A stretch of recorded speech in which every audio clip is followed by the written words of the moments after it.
Comunidad musulmana Ahmadía en Argentina, y están destacando la conformación de la mesa interreligiosa como un espacio de encuentro, de cooperación y al mismo tiempo de acción comunitaria.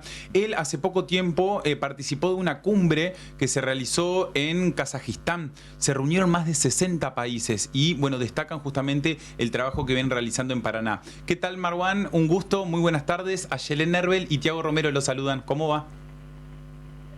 Buenas tardes a Shelen y Thiago. Un gusto estar acá con ustedes. Bueno, ¿qué tal la experiencia que ha tenido en este viaje en Kazajistán y cómo está viendo esta conformación de la mesa interreligiosa en Paraná?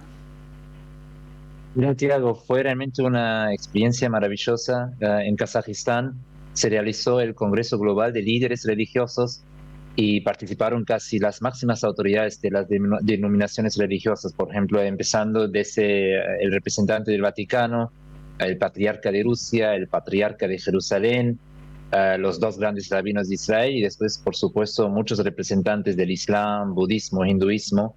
Y el lema central, yo diría, del Congreso era que las religiones, o al menos mostrar con nuestra propia participación, que las religiones no dividen las sociedades, sino que tienen la función de pacificar y yo diría incluso de unirnos, de hermanarnos y de construir puentes.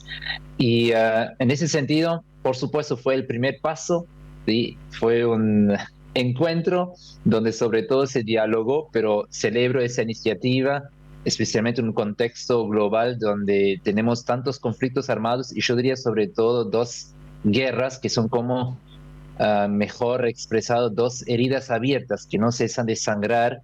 Por ejemplo, por un lado, la guerra de Ucrania y sobre todo el conflicto en Gaza, ¿no? La guerra en Gaza. Y ahí celebro que se haya dado este espacio y esta plataforma de dialogar. ¿Cómo llegar a esos consensos y cómo transformar en hechos concretos y reales para poner en práctica esas acciones de paz?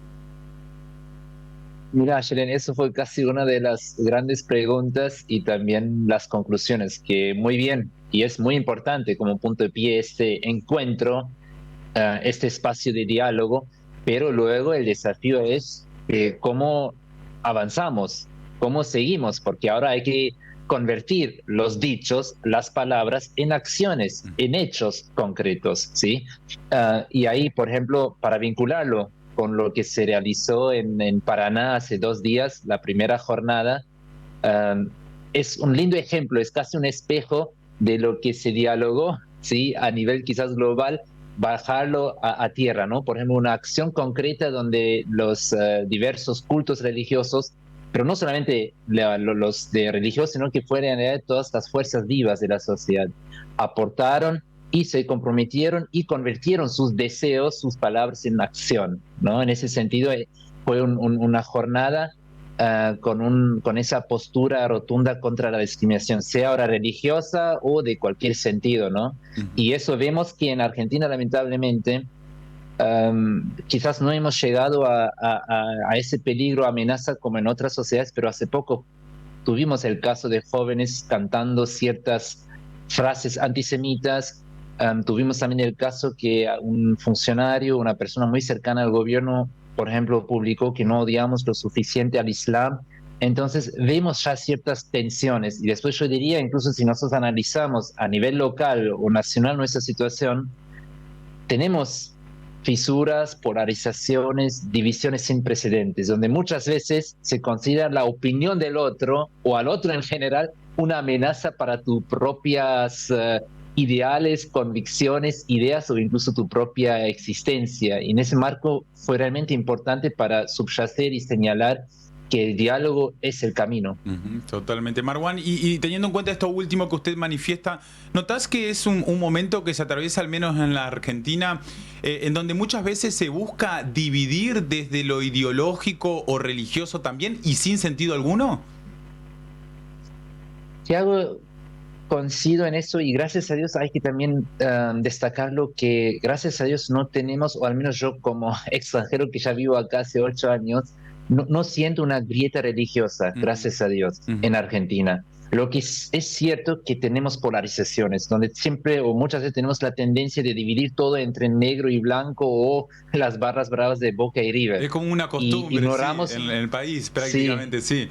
ignoramos las matices en el medio, ¿no? Y en ese sentido incluso creo que sirve el diálogo interreligioso como un modelo, como un ejemplo o faro de luz, porque entre nosotros, Tiago Ashleen, para entenderlo, entre un cristiano, un musulmán y un judío, cada uno tiene su verdad absoluta, lo que él considera la palabra divina, ¿sí? Y no se puede negociar que toma vos y dame o presentame o llegamos así a un consenso en el medio. Pero a pesar de eso, si nosotros, donde se respetan las diferencias, pero ponemos sobre la mesa las similitudes, los valores en común, ignoramos las diferencias para el bien común o el destino en común, entonces, ¿cuál es la excusa para el resto de la sociedad?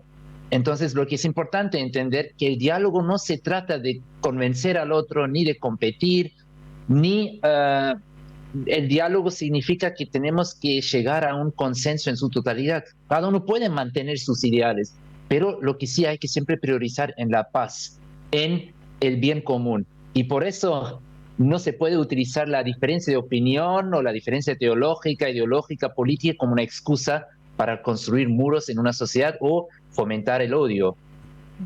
¿Qué papel juegan las redes sociales hoy en día, que en muchos casos acercan distancias, pero a la vez también son grandes generadoras de discursos de odio y de difusión también de discursos de odio?